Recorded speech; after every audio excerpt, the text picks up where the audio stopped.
Successful Indie Author 5-Minute Focus, Episode 33, Process Improvement, Part 2. So when you're looking at your process that you've laid out, step to step to step, even add your newsletter, hey, when do I notify people? When do I do a cover reveal? You can add all those steps in.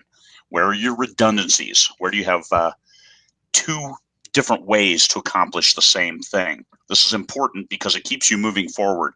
If you only have one editor, you have no other choices, you only have one cover artist, and you started after you finished writing the book, and there's delay after delay, that's a single point of failure.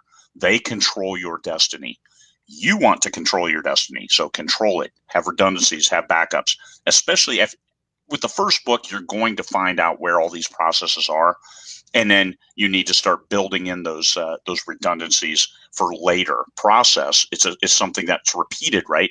So if you've only written one book, you don't have a repeatable process yet. You have an idea of what your process looks like, but then you'll start taking a look at it. And you'll see people who write their first book, it takes them 5 years, second book takes 6 months, and the third book takes a month. And you say, oh, how can you do that? Because process improvement. It's cool. It's the buzzword of the day, we'll call it.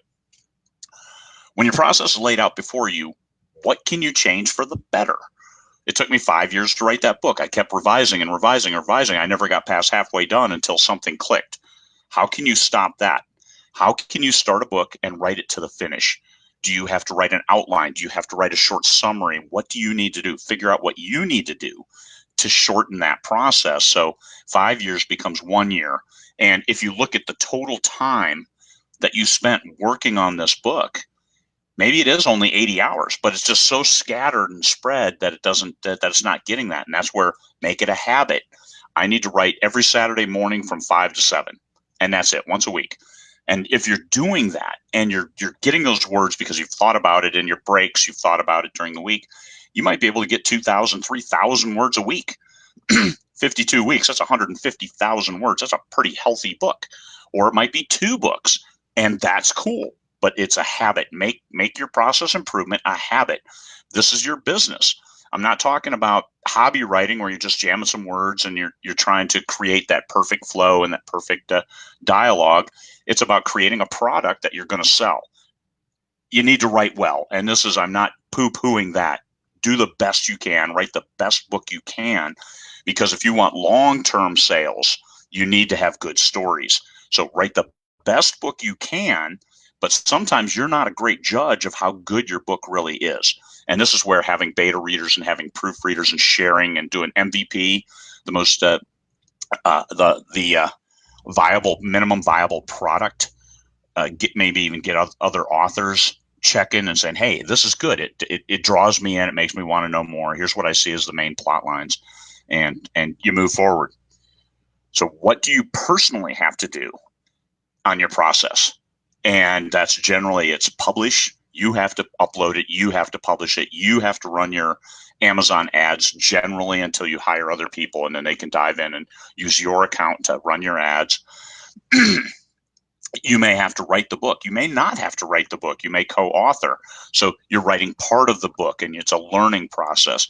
Or you do work for hire and you don't write the book at all, but you write the story. It's the story, and then somebody else fleshes out those words. For me personally, I have to write the book. So that's my long pole in this big old tent, a GP tent. Smells like canvas. Smells like victory.